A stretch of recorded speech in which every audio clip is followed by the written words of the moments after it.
Because it was more like just get together and get party. Did you write songs during the period, or? Sure. I mean, that was the whole thing. I mean, a lot of the stuff we were writing, I don't think we had ever had found an identity or anything yet. I mean, a lot of that stuff ended up kind of being on the box set. A lot of those early kind of demos where we're kind of searching for whatever the fuck we were, and they're pretty bad. But I mean, if you kind of think about like the young kids we were and the time we came up with, there was at least some good choruses and a couple of good riffs here and there. I mean, the lyrics were fucking horrible, but I mean, it was a start. You know what I mean? And I was always into writing songs and so that was kind of the beginning part of that. And Layne had written songs in his band too, so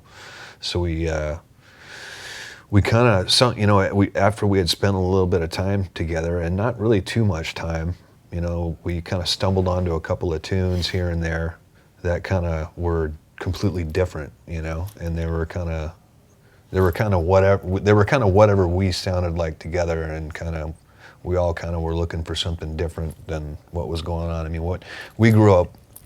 You got to think about, like, when we grew up, the shit that was on MTV and the stuff that was popular was pretty much like the hair metal, Rat, fucking Dokken, Motley Crue, and and I loved all that shit. I always loved the guitar players and stuff in those bands. So, but that's what was going on, and so, so there was a lot of maybe influences of that type of stuff, but there was also a lot of really cool shit going on in Seattle. A lot of really great, cool bands that were much more kind of indie and punk and maybe a little darker, and I think some of that kind of rubbed off a little bit too, and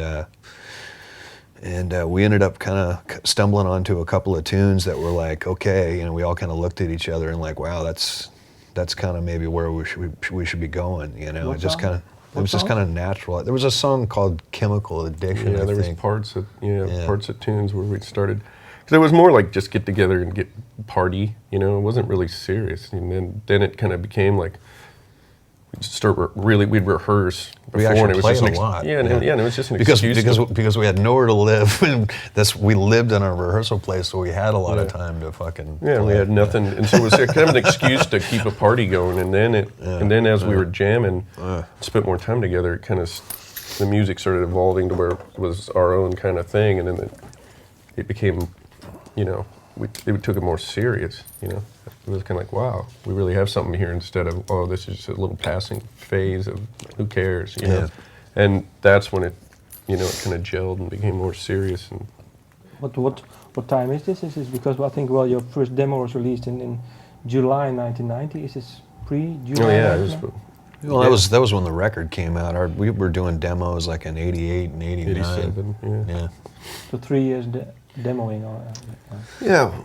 Well, I mean, I think within the first year and a half, we definitely figured out what we were doing. And some of those songs on Facelift were actually, from that period, because by the time we were playing out and we'd kind of found out our own identity and what we were about, then by like late 88, 89, the record labels were interested in the band because we had big lofty goals, like we want to sell out the Central Tavern, and we'd pack it out and there'd be people outside, and and Layne wasn't old enough. We just were old enough to get into a bar, and Layne wasn't old enough, and he'd have to wait outside until right when we'd get on stage, and he'd have to go straight to the stage and play and leave, and so we were like, packing out everywhere we played in Seattle, and we were like, wow, that's pretty cool. And then some record people kind of started sniffing around up there, and then by the time Facelift came out,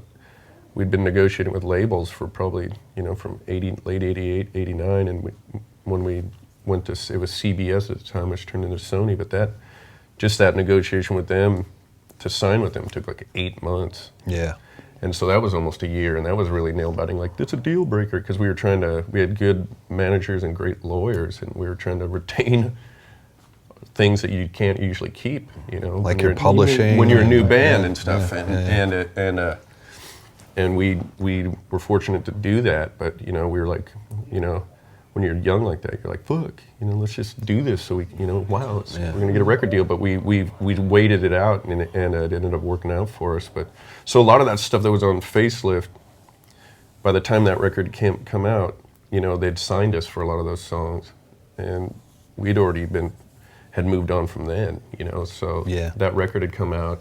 So even like when we were touring on that album, we were probably playing some stuff that was, you know, potentially going to be on Dirt and yeah, stuff like that, you know. I mean, we'd moved on quite a bit. The band, once we figured out what we were doing and took it serious as a band, it progressed really quickly, you know.